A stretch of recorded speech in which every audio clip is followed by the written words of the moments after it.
If you need to develop complex statistical or engineering analysis, you can save steps and time by using the Analysis Toolpak. The Analysis Toolpak doesn't come pre-activated in Microsoft Excel. You can go to the file on Microsoft Excel, then go to Options. From Options, you'll see Add-ins here. Click on Add-ins, follow here, go, then click on Analysis Toolpak.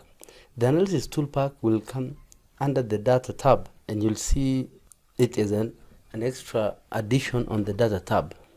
The Analysis Toolpak allows you to develop quite a number of statistical outputs such as ANOVA or analysis of variance, correlation, covariance, descriptive statistics, F-tests and T-tests. It can also do sampling, regression, rank, and percentile. In this example, I'm going to focus on descriptive statistics. We've been given an extract from a study where we have the questionnaire number, the gender, and the age.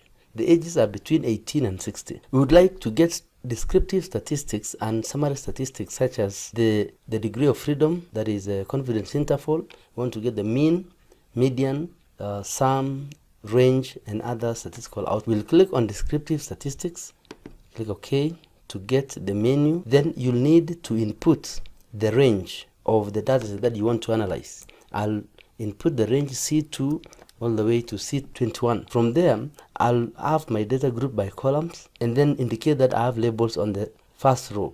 Give a name to the custom sheet that you want your summary statistics to show up. So I'll put here summary statistics. Okay. Then I'll engage also and get the summary statistics, confidence interval mean, kth largest, and the kth smallest. Then I'll click OK. The output statistics will show up here, and it will give me the mean, the standard error, median, mode, standard deviation, all the way down to the kth largest and the kth smallest. Thanks for watching.